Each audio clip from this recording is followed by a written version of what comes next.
Coming to you from UBN Studios in Burbank, California. You're listening to the Unsugarcoated Podcast with your host, Aliyah.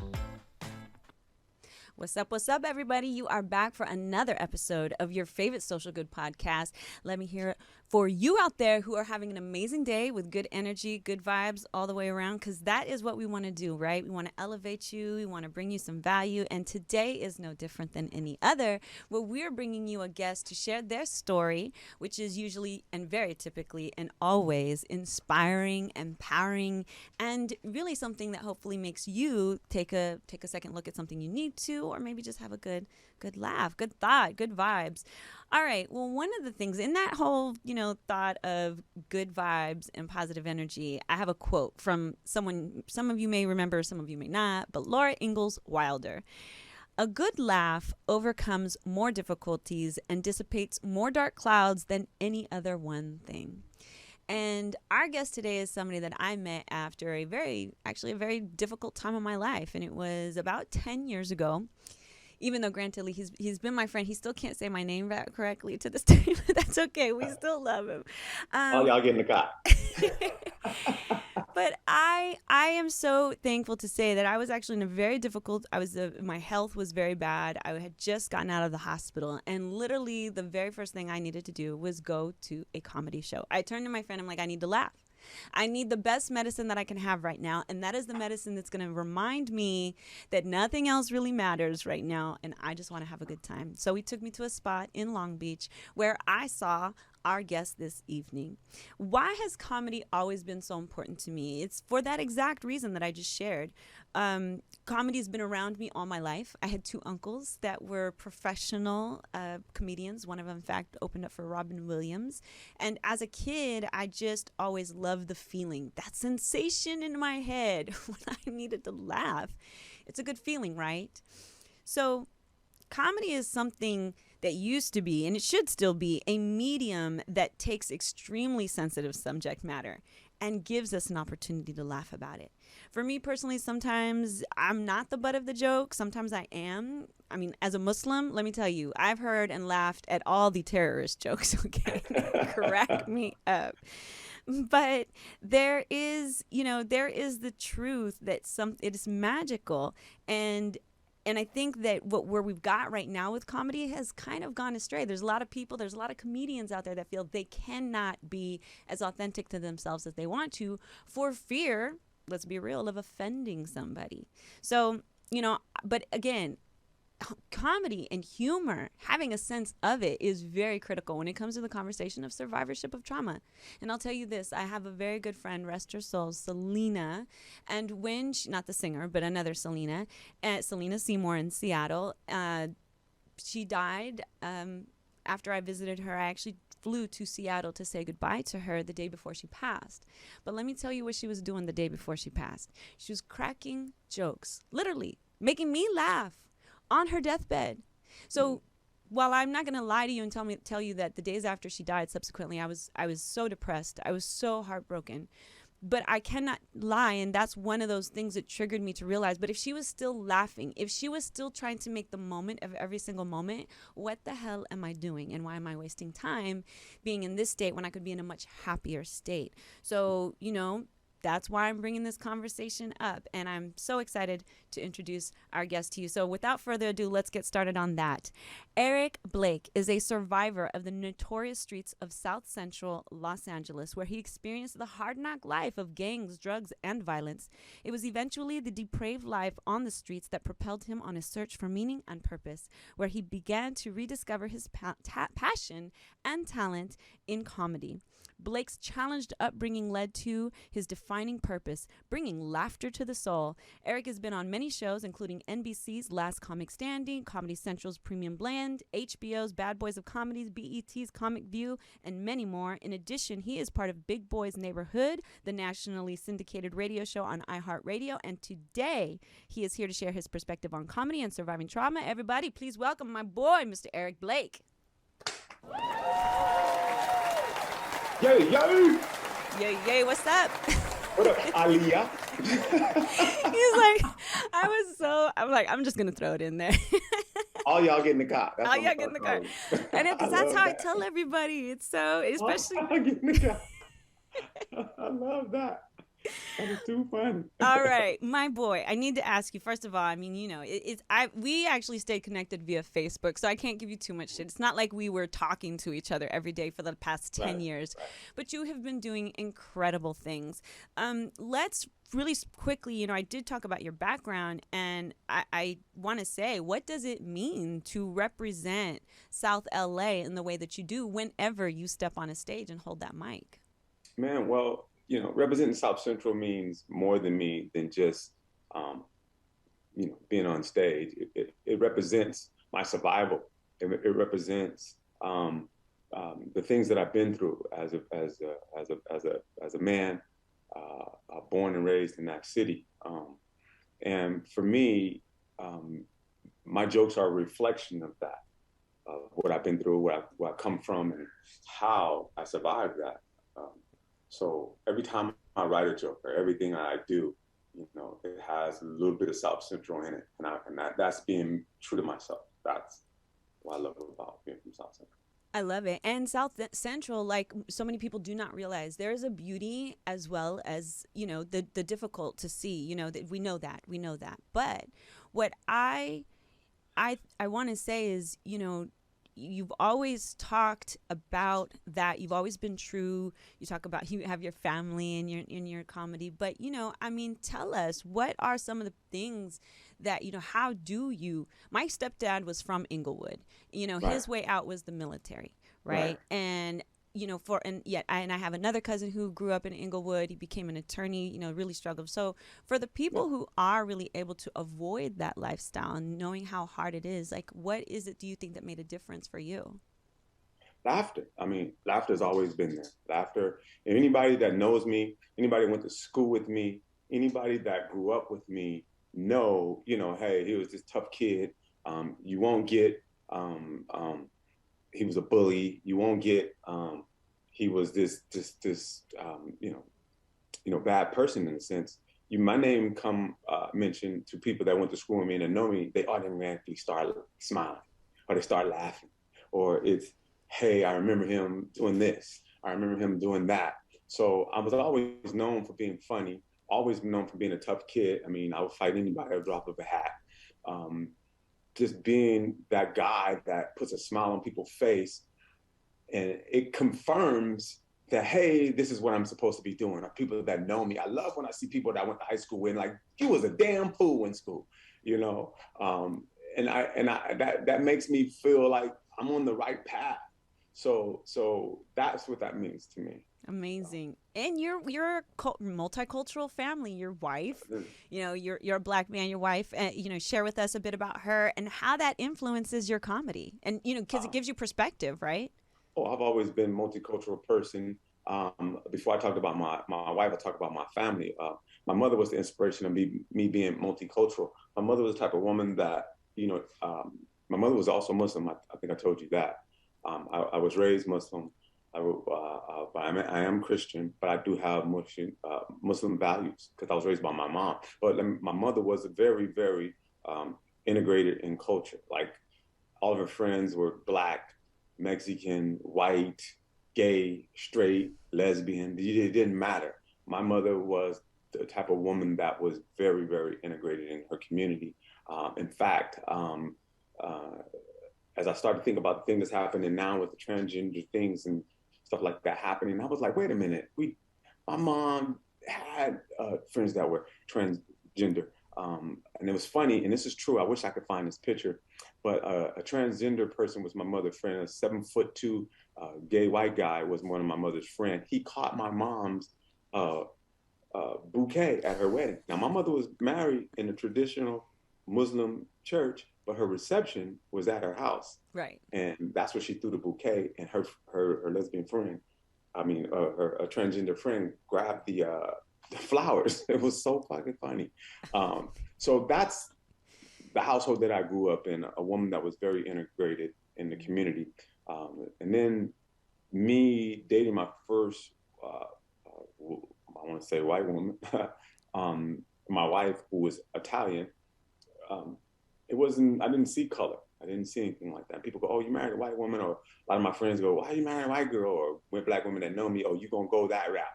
And I always say that I don't judge a woman by the color of her skin. I judge a woman by the level of her intelligence. And that's the thing that appealed to me, to my wife, that she was highly intelligent and very, very loving person. So that's who I fell in love with. So, and then that also reflects my comedy. My life that I grew up with my mom, being integrated in the community, didn't matter who came over our house, they were family. Unless you were marrying her son, one of her favorite sons, then it was an issue. Right, that's black, what I was white, or green. Didn't matter. But still, that's the household I grew up. I love that. That's my comment. I love that. And I love that because, of course, I'm Muslim in foundational. I feel as I've grown, there's a lot of stuff that the Muslim church wouldn't agree that I do, but that's because, and I can see the correlation with Christianity. A lot of people don't know. There's the foundations they're both there. But I love that was the type of Muslim she is, because definitely I know a segment of that, the demographic that are not. But, to the person who opens their soul to other amazing people and experiences, goes to that person amazing experiences and friendships, right? As a result. Right. So you bring that. Let me ask you a question. What do you think makes a good comedian? It's like when I teach comedy. I teach comedy, and the first thing I tell my students is 90% truth, 10% twist. The 90% truth allows you to be real to yourself first, and real to whatever it is that you're trying to put out there. That way you are connected to the joke in some way. The 10% twist allows you to twist it a little bit to the point to where you don't hurt people, you don't hurt people's feelings, but you're still being truthful and you're being honest. And when you're being honest and truthful, that makes for the best comedy. And that way, people say the truth hurts, and it does, but it also can make you laugh. So when we're doing comedy, we're being truthful, we're being connected to what we believe is true. And also when we're putting it out there, we're coming in a sense from, hey, this is what I believe, this is what I saw, this is how I feel, as a point of view of a doctor. You would trust your doctor if he was being honest and sincere about what he's saying to you and how he's trying to heal you. Well, it's the same thing with a comic. You should be able to trust your comic, is what he's saying to you is something that he truly feels. And that's why it's a lot hard for a lot of comics to back up off of something that they said. Because if you feel that my intentions were to hurt your feelings, then you're wrong. My intentions were to make you laugh. And if you got the wrong intentions of my joke, then maybe you're not listening. Because comedy, if beauty is in the eye of the beholder, then comedy is in the ears of the listener. And if you can hear what I'm saying, then you can see the humor in what I'm saying. And if you can see the humor in what I'm saying, there's no way possible you can take it as something to offensive, disrespect anyone. Yeah, offensive. I get that, because I feel like, correct me if I'm wrong, a lot of times, to me, just my version of comedy, I'm saying this is the comedy I have with my kids. They don't think it's very funny, but sometimes I'll say things being sarcastic, right? But I'm saying it because it's sarcastic. You have that thought in your head, that little voice that's like, well, you better get your ass up off the ground, whatever it is. And you might not really mean it that aggressively, but it just sounds funny. And I feel like you just said, an artist's job is to make the audience, whatever that is in whatever medium it is being used, to have an experience. But it seems that people go to comedy shows now and they're just not going with that idea of, whatever he says, he's just talking shit, but let's just have a good time and laugh about it. Look at what just happened with Dave Chappelle. What do you, how do you feel the blowback has been? Well, somewhat, because some people love them even more. And I'm not going to lie. I am one of those people who love him even more, just for being true to himself and being true to comedy and making that stand. What are your thoughts on the situation? Well, I know Dave personally, and I don't mean like, hey, I see him every now and then. Saw him at the McDonald's check. Right. Good dude. Always take care of comics. He gets my highest respect.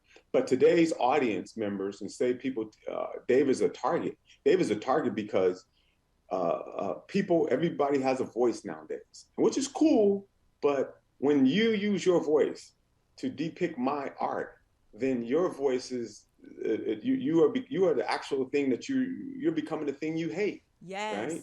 So yes. if you're in there and you go to my show to be offended, and you're transgender, and you go to my show and you go, oh, I was offended, right? And I'm saying to you, hey, no, this is not my intentions to offend you, and I'm sorry you don't see the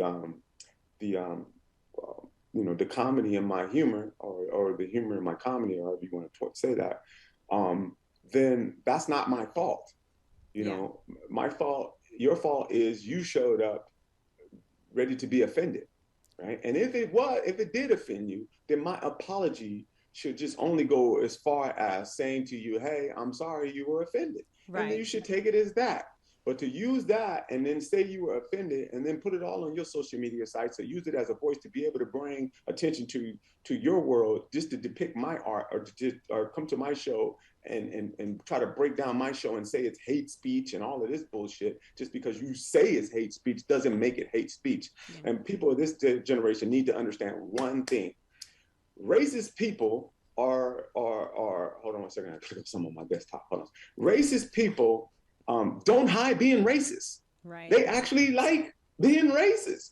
So if someone says that I'm not a racist, believe them. No one hides trying to be a racist, unless you work in some type of job that that you may have to be like, look, I can't be a racist person doing this type of job. I get that point, okay? And that's you. You need to get some God in your life in some type of way. But most people that are racist don't hide being racist. They like being racist, and they will tell you, I am a fucking racist. Right. So, yeah. Just go down. But these people, even my kids do it. They do it with each other. You're a racist. You're a racist. You two motherfuckers live in the same household. How could you say the other person's racist when you know each other? So that's how lightly we throw that word around. That word really has no real conviction these days, because it's thrown around so lightly that it doesn't mean anything. It doesn't mean anything because people like to place that word on everybody. You are racist because you said this, or you using racist side. It doesn't have the same impact that it did when I was growing up. When you said somebody was racist, you knew they were racist. You know why? Because they were outspoken about their racism. Right. Yeah. My kids, it's funny, 2 words in my house that get a little confused. The racist. I'm like, guys, you need to know the difference between stereotyping jokes and being racist. Like, I'll make a joke and they're like, oh, that's so racist. I'm like, no, it's not. It's a stereotyping joke. I'm stereotyping myself, by the way. But whatever. And then the second one, by the way, is the Karen. They're like, Mom. I'm like, so first of all, me standing up for myself is not necessarily being a Karen. Me being a Karen would be going and start calling names and start, by the way, for the visual people, love all the stuff that's going on in the background here, but it's okay.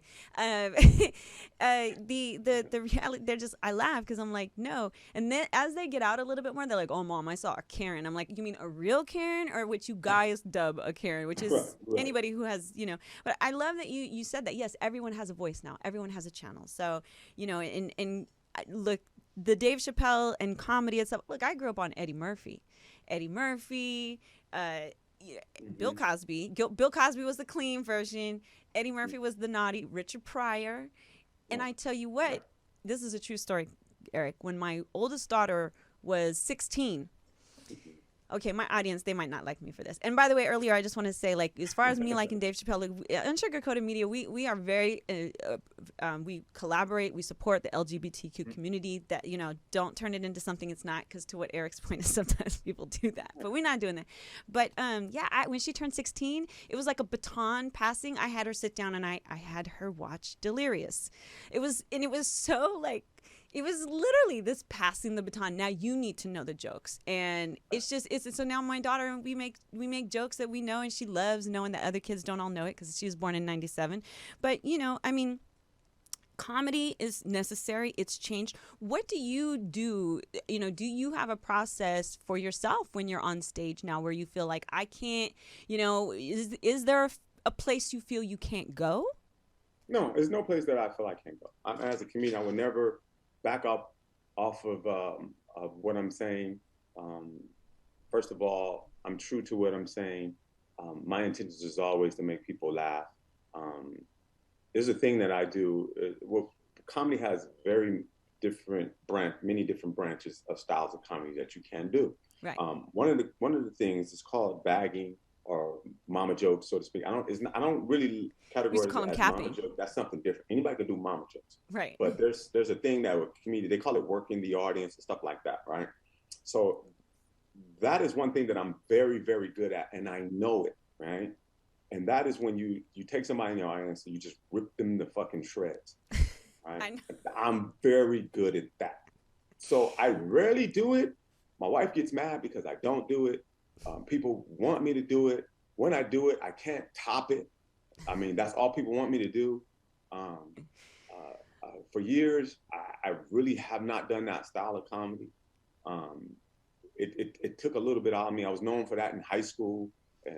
But when I did it in high school, it was a very different time. I did it in high school because it was an art form. I did it back then when guys would come and search you out because they knew you were good at that and want to battle you with that, right? Mm-hmm. I'm not just trying to plug my book, but I have a book called Plug your book. Why would you not plug your book? You're here to plug your book.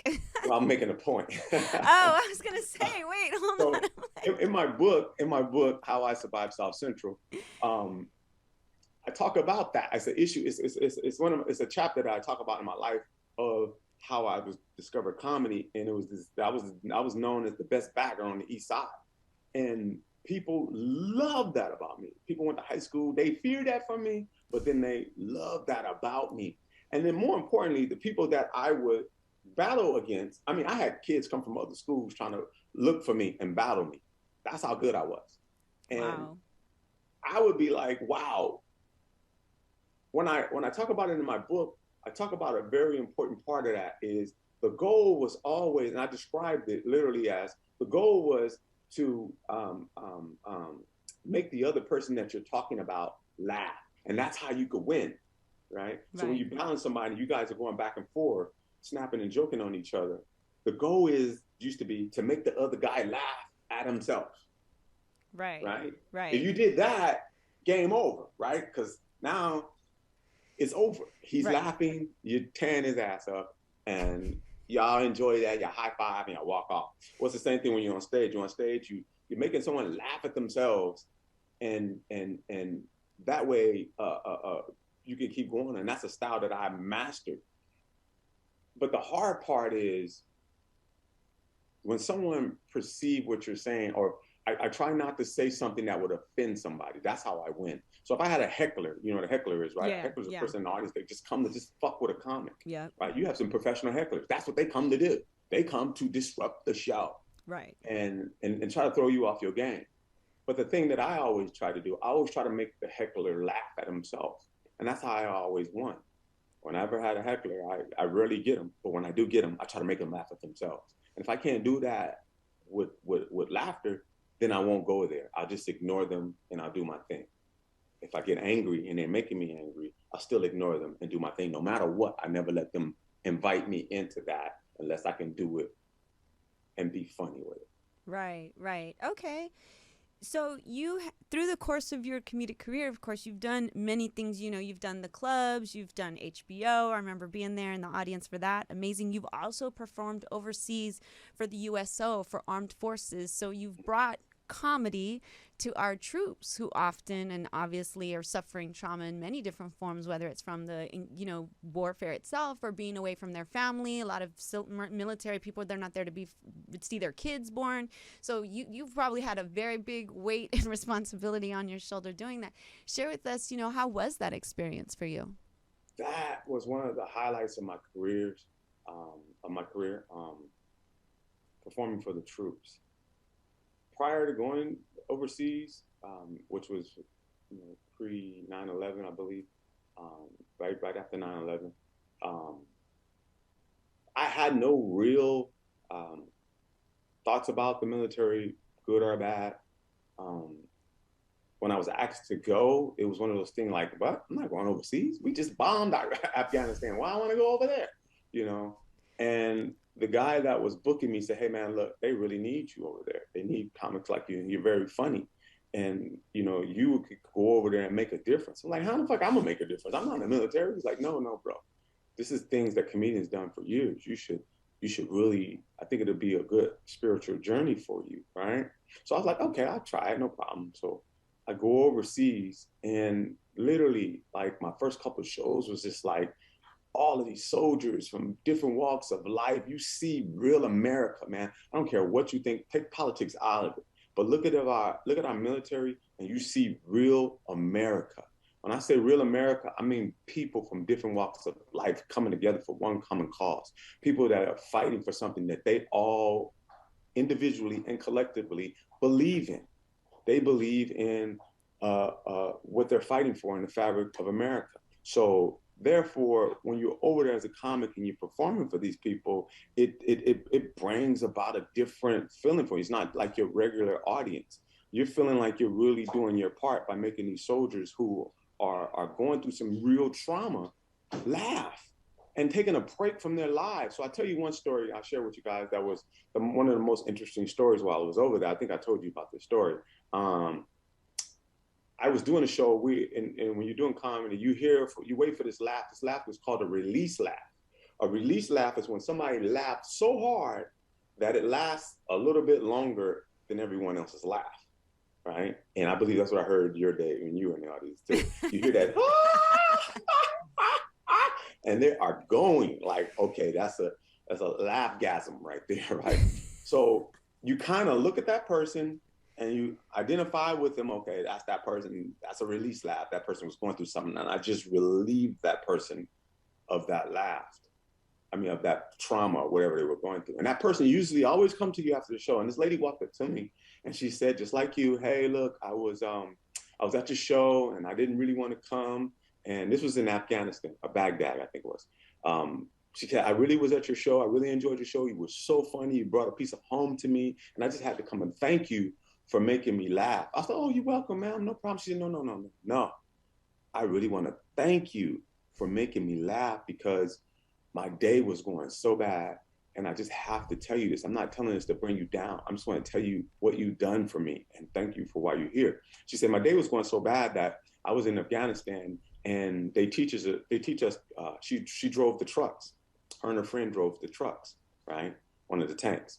And they teach them to, when they're driving the tanks and they come across a road and the kids are in the road, that they're not supposed to stop, that they're supposed to keep going because a lot of these kids were trapped with bombs and stuff like that. And if they stop the truck, then,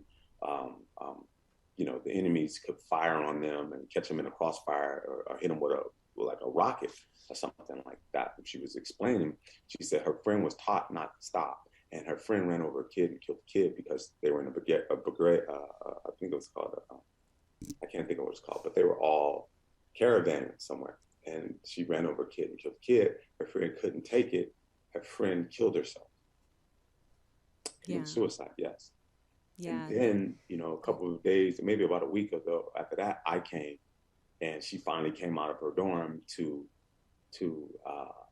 the comedy show, which was, she admitted she was also contemplating suicide. And she said, when you just took me away from that, you brought me home, you took me away from that, even if it was for a minute. And she was crying, I'm crying, everybody around is crying. So keep doing what you're doing, you make a difference. And those words again, you make a difference. So with that, how many people do you think that they make a difference in? The one person is saying, hey, he's doing hate speech and all of this bullshit, or the person that's not don't want to get up there and say, you know what, Dave did this for me. I'm quite sure you can find more people that like him than hate him saying this, and these are people that actually went to his show biased, not people that went to heard his show with some type of intent or with some type of chip on their shoulder. Right. There's some people that just, hey, this motherfucker is funny. Yeah.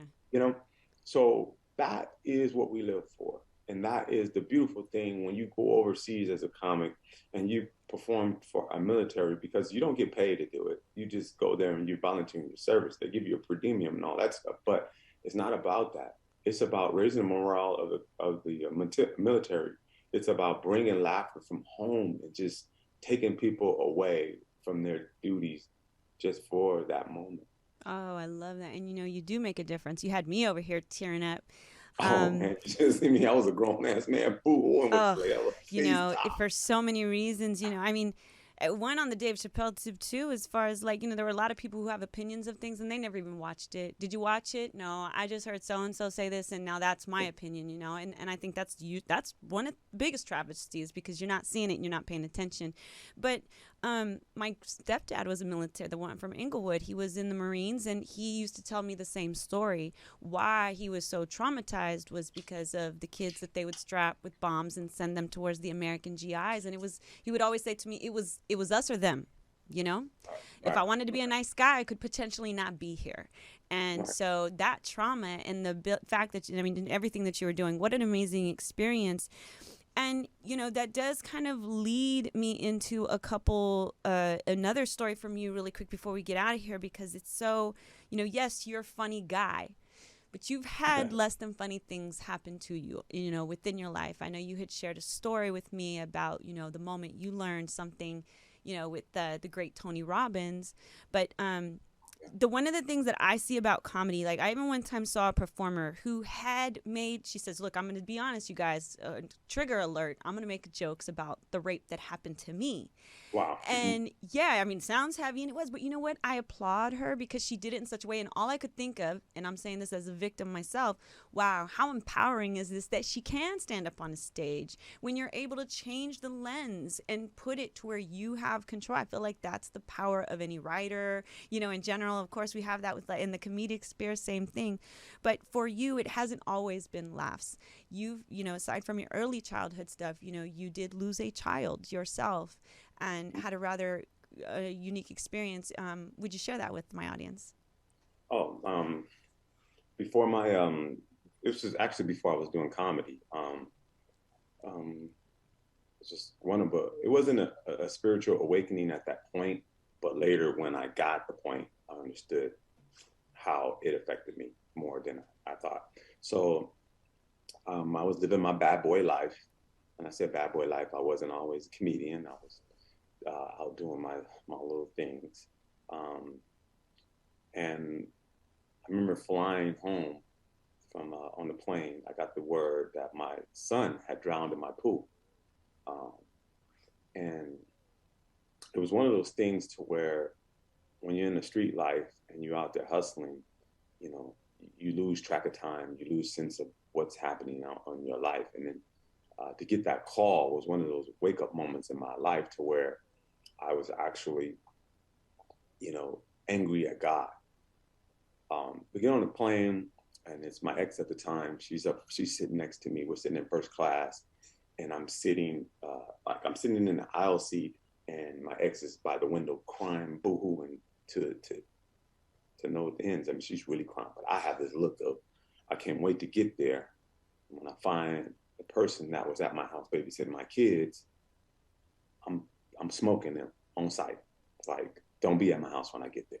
Because, when I hired you to watch the kids, it was one of my wife's friends. She had her boyfriend at our house and they weren't keeping an eye on my son. And he was about 2 years old at the time. I'm going to kill them as soon as I get there. That's all I'm thinking. And at the time, remember, I wasn't doing comedy. I was a street gangster. That's the only way I can describe myself. But I got this look of, can't wait to touch down. As soon as I get that, I'm a pistol, I'm going to find them, and I'm handling my business with all this hate and anger. So I'm sitting next to, at the time, I didn't know who I knew he was, I just didn't know who he was. It was Tony Robbins, right? Yeah. Y'all know who he is, right? Some people in the audience definitely know who he is. And to the ones who don't, you should look him up. But yes, big motivational speaker. Put it on the screen, look him up. He at the time, this is like 92, 93. I don't know how famous he was at the time. But anyway, he's sitting right across from me in first class. And he leans over and he says, excuse me, brother, I don't mean to pry, but is everything okay? And I was like, yeah, she's going to be okay. We just lost my son. We're flying home to take care of things. And he goes, okay, but I'm not talking about her. I'm talking about you. I said, what?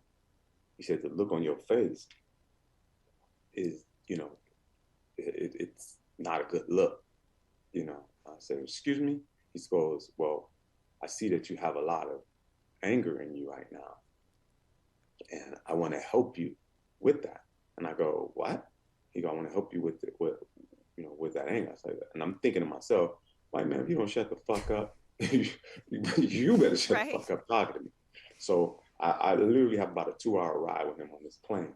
And he goes to me, he goes, no, please, I'm going to teach you something that I charge hundreds of thousands of dollars to teach people. And mind you, I modified it over the years because as I became a comedian, I kind of understood exactly what I was learning at that time, right? He explains what a conflict is. He said, first of all, you have to understand forgiveness. He asked me what forgiveness was and how it works. I was like, what? And he goes, let me explain to you. First of all, every conflict has two sides, right? Two sides. There's two sides to everything. There's nothing in this world that you cannot tell me that don't have two sides. He said, if you can tell me something in this world that has one side, I would like to know it. And I thought about it. And then I could think of has two sides. There's nothing in this world that doesn't have two sides. And he held his hand up like that. It has two sides, okay? So does a conflict. A conflict it's like a wall.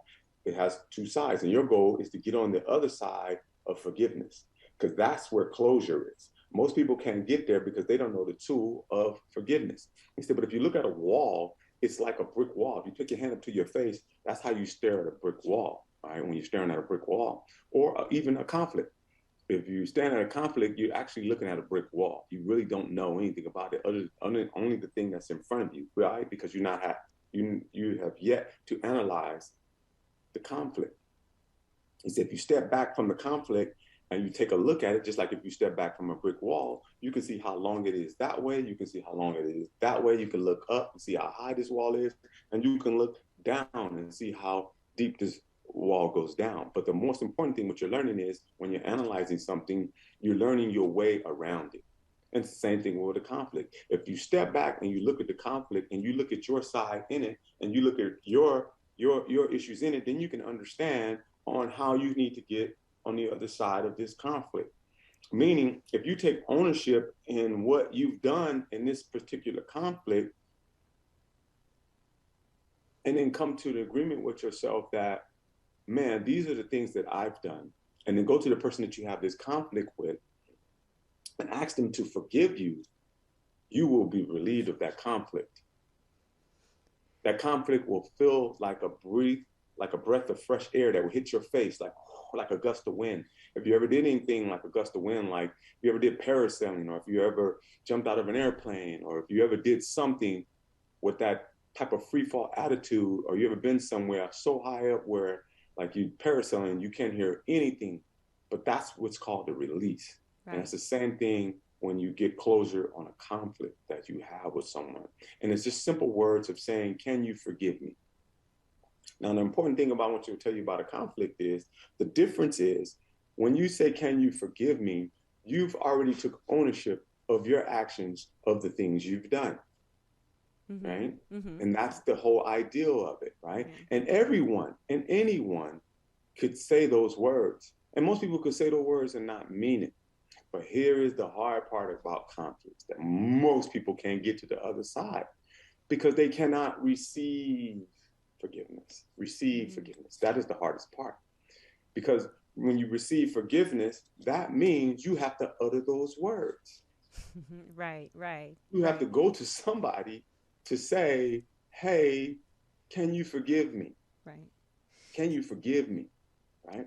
Most people can get those words and take those words in and say, well, you know what? Well, he said, ask for forgiveness and live in there. Oh, well, he said that, forgive me. So, I must be right. No, it doesn't make you right. Right. Because I don't see things in a right or a wrong thing. Even with my wife, it had blessed me to be in a relationship with a woman that taught me what forgiveness is. And hopefully I taught her what forgiveness is. But most importantly, how to forget, how to get it. Yeah. I love that. And I love even when you still talk about the release, like forgiveness, that cleansing, that just opening up, it still takes me back to comedy. And it just correlates back into that. What makes you happiest about doing comedy? Really quick.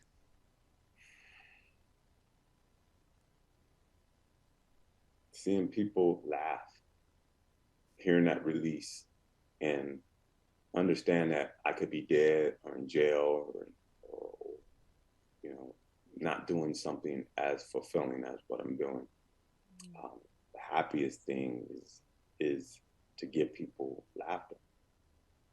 I love that. When you go back to South LA, you know, what are the words you have for the young men and women coming up in the same situations that you grew up in, you know, largely? If not a little bit more crazy right now because of the pandemic, I have to say, you know, listening to the news. Like, what is your call to action for your family, your neighborhood, your I mean, people? well, I'm already doing it. I'm living it, you know. Yes. To come from, oh, shoot, what did I do? It's okay. Hello? We still You got still you. there? We still got you. Okay, sorry about that. But to come from where I come from and to live in the lifestyle that I'm living, I've already done that. People see me and they know what I've been through and they know my lifestyle and they know what I'm doing. They already automatically know, hey, he's changed. That's to me is the biggest thing.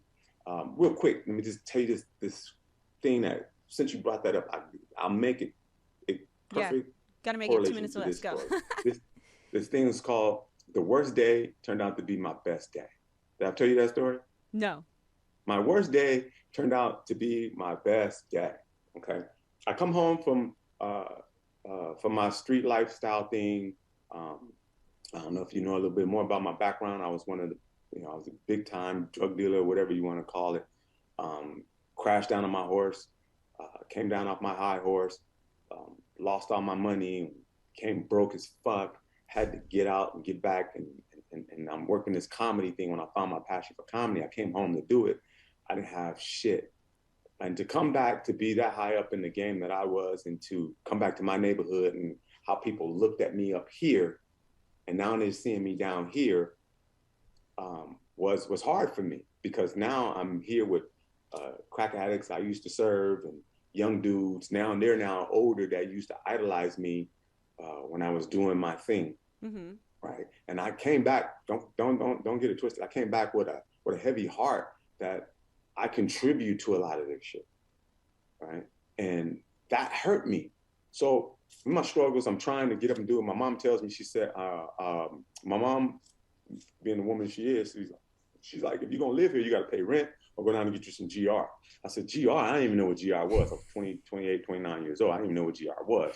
I was having so much money at the time. She said, just you gotta go down to this building and you got to go get you some money so you can pay me rent here. So she sent me to the GR building. So that first day I didn't have a car or anything. I'm back home. I get out, and my mom lived off of Adams and Central, right in the heart of South Central. So I get out, I walk to the bus stop, I step out the door. First step out the door, a bird shits right on my shoulder. I'm like, what the fuck? I'm like, Mom, I come back and I said, Mom, a bird just shitted on me. She said, son, don't wipe it. That's good luck. I said, what? She said, don't take it off. It's good luck. I'm like, oh, hell no, Mom. So I walk over to the bus stop. I get on the bus stop. A car pulls up. It was an El Camino.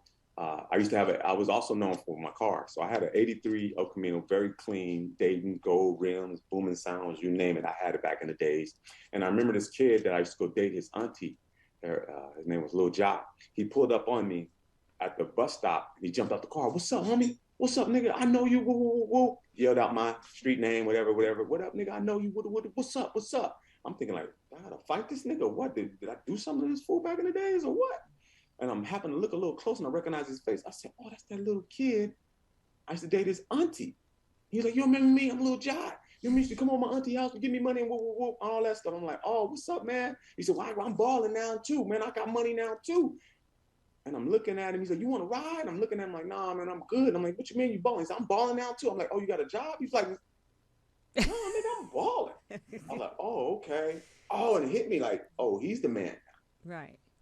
So I'm at the bus stop. I'm like, nah, John, I'm good. So I get on the bus. I go down to the GR building. I step off and go in there, and this lady at the GR building giving me I'm going to wrap this up in 2 minutes. This lady giving me a hard time at the GR building. I've been there for like 8 hours all day. And I get up there, it's my turn. She tells me that I didn't have a couple of things that I needed, that I'll have to come back in 3 days. And I'm pissed. I'm like, nah, lady, I got to get this money now. I'm very pissed. So she goes, you know what, son, this is the way the system is designed. The system is designed for you to give up so you don't get this money. So go back and get what you need and come back and get this money. I'm like, So I get back out. I had to take the bus from South Central to MacArthur Park. Anybody know MacArthur Park? Back in the days, it was full of drugs and addicts and all these type of things. So I come out MacArthur Park. I'm sitting at the bus right across at MacArthur Park on 7th and Wilshire. So I'm sitting at the bus stop, and a guy walks up to me and he goes, "Hey man, you got some of that redwood?" I was like, "Redwood?" He's like, "Yeah, redwood." I like, "Nah, man, I don't sell weed." He's like, "Nah, man, I'm not talking about that." He was talking about sex. Oh. I'm looking at myself, I should just beat the shit out this motherfucker. So I told him, "No, man, you don't get the fuck away from me with that." So he's like, "Oh, I'm sorry, brother, I'm sorry." I didn't even know they did that in MacArthur Park. So I'm like pissed. So I get home and I tell my mom, I'm like, "Mom, you ain't gonna believe the bad day that I had, man. First of all, bird shitted on me. I saw this little kid and some guys offered me some sex, want to buy sex. I didn't, offering, want to buy some dick for me, basically." So I tell my mom, I say, "Mom, do I look that desperate?" She said, "Yeah, son, you do, but it's gonna be all right." Oh my goodness. So I'm walking upstairs to go in the house. She said, "And by the way, Philip Johnson called." I said, "Who?" She said, "Philip Johnson." Philip Johnson is Bob Johnson's nephew. You don't know who Bob Johnson is? This is the man that owned BET. Yes. That Phil Johnson. Right, he's his nephew. So he called me. He called and said, "You were been chosen to go on BET's comedy." Wow. Incredible. And I cried, man. Oh, I would too. Could you then take the poop off the shoulder? Yeah, I was like, "Man, can I get rid of this shit, Mom?" I cried. My mom hugged me. She was like, "What's the matter?" I said, "No, I got on BET, Mom. I'm going to be on BET. There you go. And the light in the darkness. This began with my belief in what God was telling me. Hey, man, I got you. Don't worry about it. You're going to go back home. They're going to crucify you. Yes. But after the crucifixion comes the resurrection. Just stay with it. Stay with it.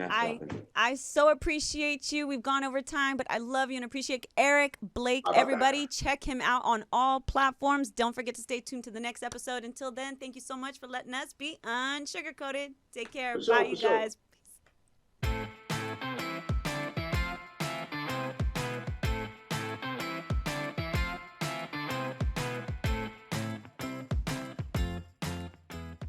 What are you still doing here? Come back next week.